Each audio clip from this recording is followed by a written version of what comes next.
राधे राधे, जय श्री कृष्णा। आप सभी का दिन शुभ और मंगलमय हो और भगवान श्री नारायण की कृपा आप सभी पर सदा बनी रहे।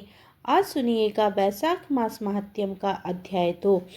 इसी के साथ आप सुनिएगा वैशाख मास में सुनी जाने वाली बड़ पीपल और आंकड़े की कहानी। आज के अध्याय में आप सुनेंगे छत्रदान से हेमकांत के उद्धार का वर्णन। नारद जी कहते हैं, एक समय विदेहराज जनक के घर दोपहर के समय शुद्ध देव नाम से व्याख्यात एक श्रेष्ठ मुनि पधारे, जो वेदों के ज्ञाता थे। उन्हें देखकर राजा बड़े उल्लास के साथ उठकर खड़े हो गए और मधुपार्क आदि सामग्रियों से उनकी विधि पूर्वक पूजन करके राजा ने उनके चरणोदक को अपने मस्तक पर धारण किया। इस प्रकार स्वागत सत्कार के पश्चात जब वे आसन पर विराजमान हुए तो विदेहराज के प्रश्न के अनुसार वैशाख मास के महात्म्य का वर्णन करते हुए इस प्रकार बोले।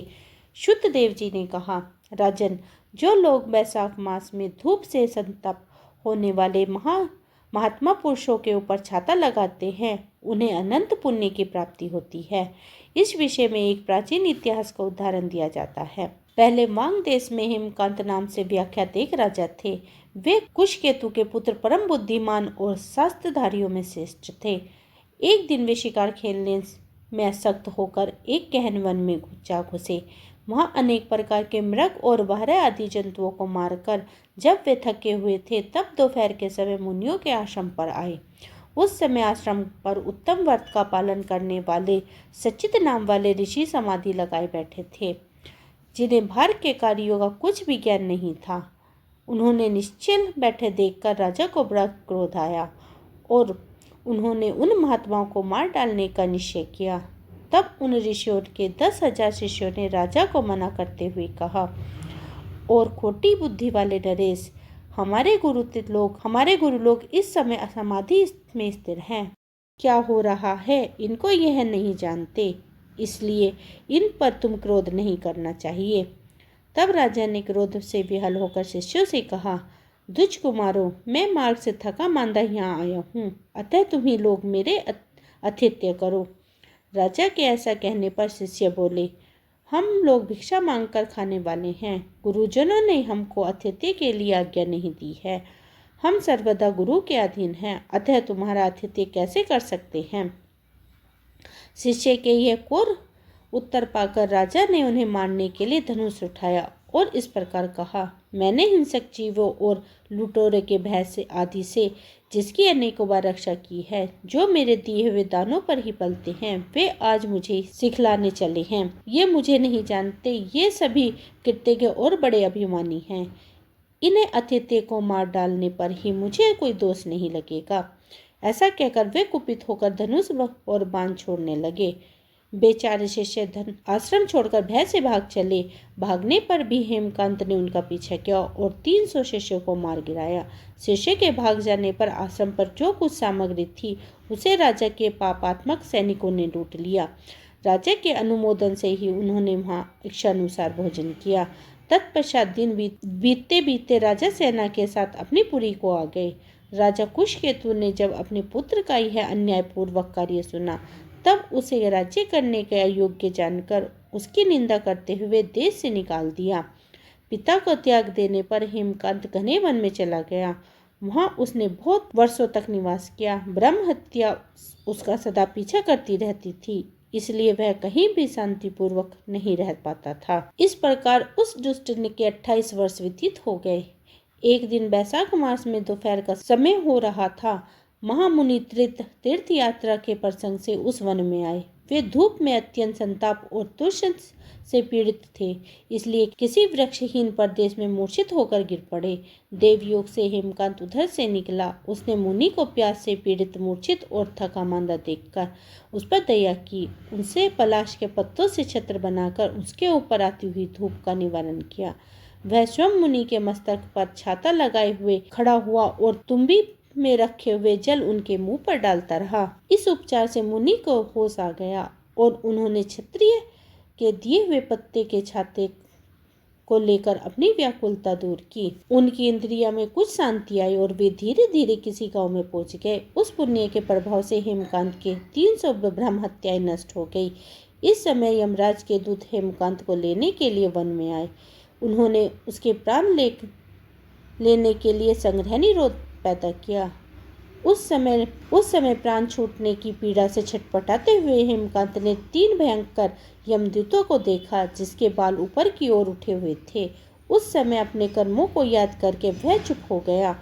छत्रदान के प्रभाव से उसने विष्णु भगवान का स्मरण हुआ। उनके स्मरण करने पर महाविष्णु के विषाद सेन से कहा, तुम शीघ्र जाओ, यमदूतों को रोको, हेमकांत की रक्षा करो। अब यह निष्पाप और मेरा भक्त हो गया है, उसे नगर में ले जाकर उसके पिता को सौंप दो। साथ ही मेरे कहने से कुशकेतु को यह समझाओ कि तुम्हारा पुत्र ने अपराधी होने पर भी वैशाख मास में छत्रदान करके एक मुनि की रक्षा की है, अतः वह पाप रहित हो गया है।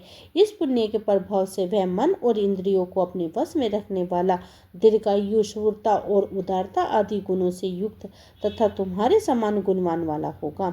इसलिए अपने महाबली पुत्र को तुम राज्य का भार संभालने के लिए नियुक्त करो। भगवान विष्णु ने तुम्हें ऐसी आज्ञा दी है। इस प्रकार राजा को आदेश देकर हेमकांत को उनके अधीन करके लौट आओ। भगवान विष्णु का यह आदेश पाकर महाबली वृषसेन ने हेमकांत के पास आकर यमदूतों को रोका और अपने कल्याण में हाथों से उसके सभी अंगों का स्पर्श किया। भगवत भक्त के स्पर्श से हेमकांत की सारी व्याधि क्षण भर में दूर हो गई। तदंतर वृषसेन उसके साथ राजा की पुरी में गए। उन्हें देखकर महाराजा कुशकेतु ने आश्चर्य युक्त हो भक्तिपूर्वक मस्तक झुकाकर पृथ्वी पर साष्टांग प्रणाम किया और भगवान के पार्षद को अपने घर में प्रवेश कराया। वहाँ नाना प्रकार के स्तोत्रों से उनकी स्तुति तथा वैभवों से उनका पूजन किया। तत्पश्चात महाबली वृषसेन ने अत्यंत प्रसन्न होकर राजा को हेमकांत के विषय में भगवान विष्णु ने जो संदेश दिया था वह सब कह सुनाया।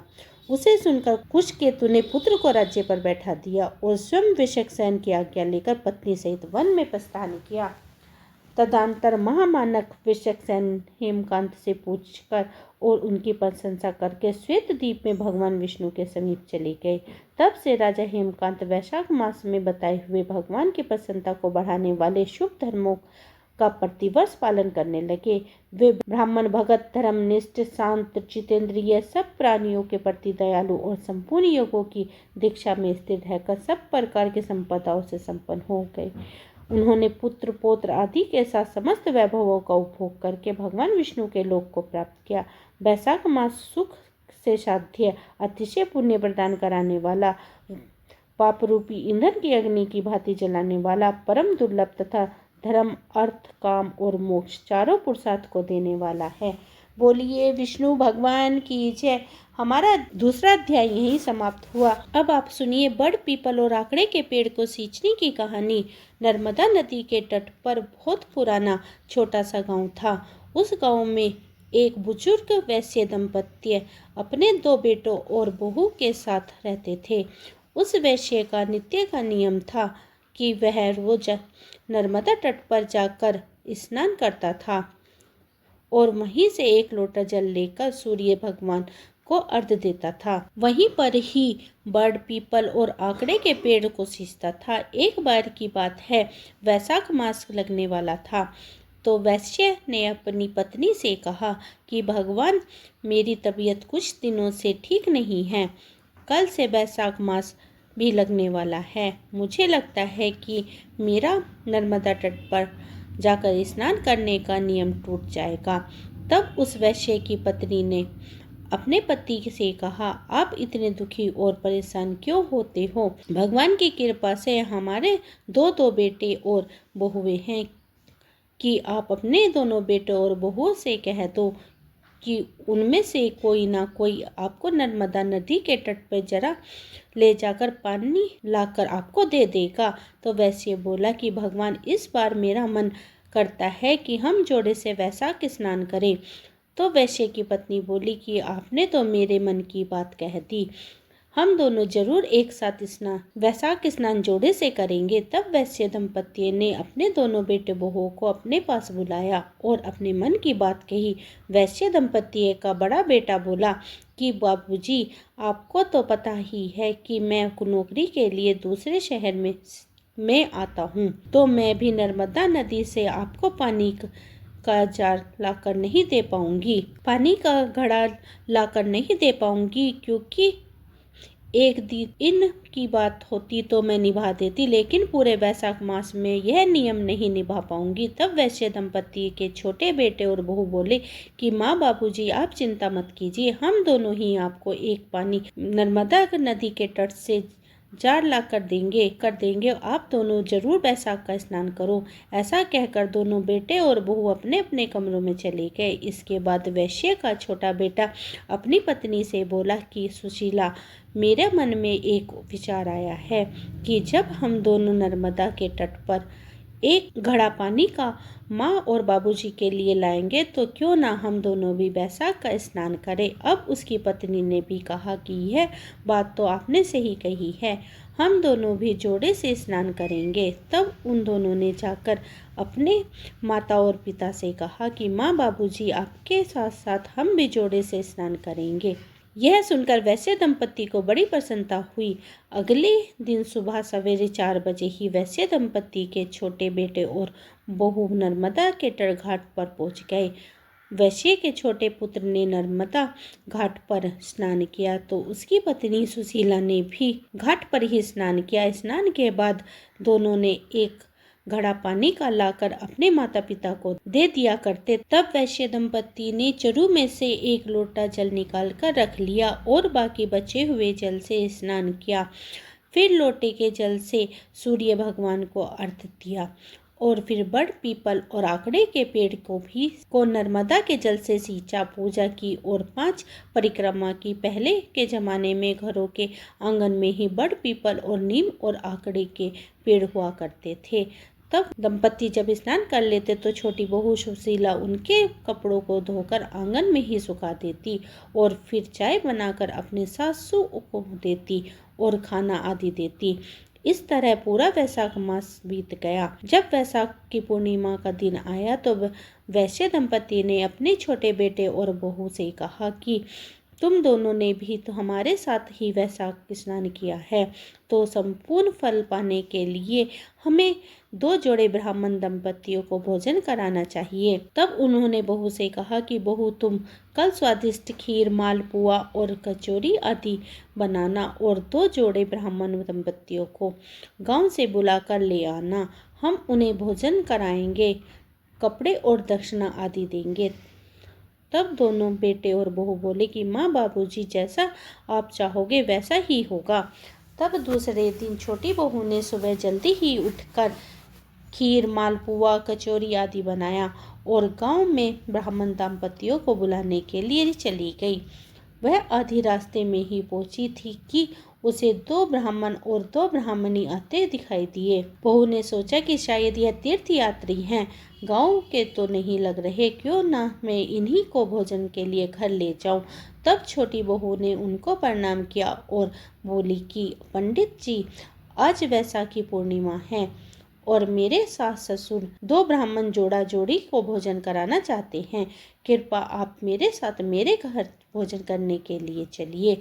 तब पंडित जी और पंडितायन बोली कि पुत्री, हम तो तीर्थ यात्री हैं, हमें भोजन मिल जाए, इससे बड़ी बात और क्या हो सकती है। तब वैश्य की छोटी बहू उनको घर लेकर आई, उनके लिए आसन लगाया, चौकी लगाई, पानी का लोटा भर कर रखा और उनके लिए भोजन का थाल परोसा। सभी ने भरपेट भोजन किया।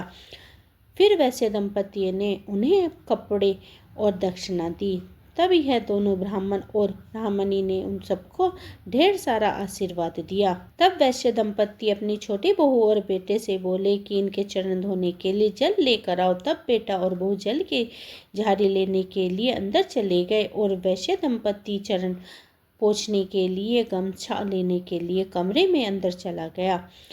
पीछे से ब्राह्मण दंपति, जो कि भगवान राम, माता सीता, विष्णु जी और माता लक्ष्मी जी थे, राम, सीता जी, ब्राह्मण और ब्राह्मणी का वेश धारण करके वैश्य दंपति और उसके बेटे बहू को वैशाख स्नान और बड़ पीपल और आकड़े के पेड़ को सींचने का पुण्य फल देने के लिए आए थे, उनके सत की रक्षा करने के लिए आए थे। वे अंतर ध्यान हो गए। जैसे ही वैश्य दंपति और उसके बेटे बहू चौके में आए तो उन्होंने कोई नहीं दिखाई दिया, लेकिन उनको यह देखकर महान आश्चर्य हुआ कि उनकी रसोई में अन्न धन की ढेरियाँ पड़ी हुई थी। जैसे ही वैश्य दंपत्ति ने चौकी हटाई तो उन्हें और भी आश्चर्य हुए है। जहाँ भगवान राम और माता सीता बैठी हुए थे, वहाँ भगवान राम के चरण और धनुष के चिन्ह अंकित थे, तथा जहाँ माता सीता बैठी हुई थी वहाँ सोने के मोहरे की थाली पड़ी हुई थी, और जहाँ भगवान विष्णु बैठे हुए थे वहाँ चक्र का चिन्ह था, और जहाँ माता लक्ष्मी बैठी हुई थी वहाँ सोने और चांदी के आभूषण की ढेर पड़ी हुई थी। यह खबर पूरे गांव में आग की तरह फैल गई कि वैश्य दंपति के घर भगवान राम, माता सीता, भगवान विष्णु और माता लक्ष्मी जी प्रकट हुए हैं।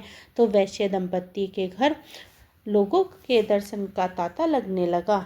जब वैश्य दंपति के बड़े बेटे बहू को पता चला तो उन्होंने बहुत दुख हुआ कि अगर हम भी वैशाख स्नान करते और माँ बाबूजी के लिए नर्मदा का जल लेकर स्नान कराने के लिए रख देते तो आज हमें भी भगवान के दर्शन होते। उस दिन वैश्य दंपत्ति ने पूरे गांव में यह ढिंढोरा पिटवा दिया कि पूरे वैशाख मास में स्नान करने से, बड़ पीपल और आकड़े के पेड़ की पूजा करने से घर से दरिद्रता दूर हो जाती है, घर में अन्न और धन सुख समृद्धि बढ़ती है।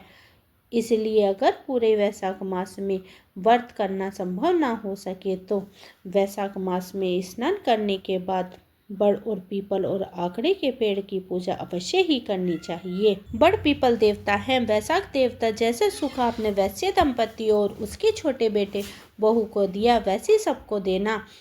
कहानी कहने वाले को, कहानी सुनने वाले को और हुंकार भरने वाले को सभी पर अपनी कृपा बनाए रखना। आज की कहानी सुनने के लिए आप सभी का बहुत बहुत धन्यवाद। ये थी आज की वीडियो। उम्मीद करती हूँ आज की वीडियो आपको पसंद आई होगी। वीडियो पसंद आई है तो वीडियो को लाइक करें, परिवार और भक्तजनों में शेयर करें। मिलती हूँ एक और नई वीडियो के साथ, तब तक के लिए हरे कृष्णा, राधे राधे।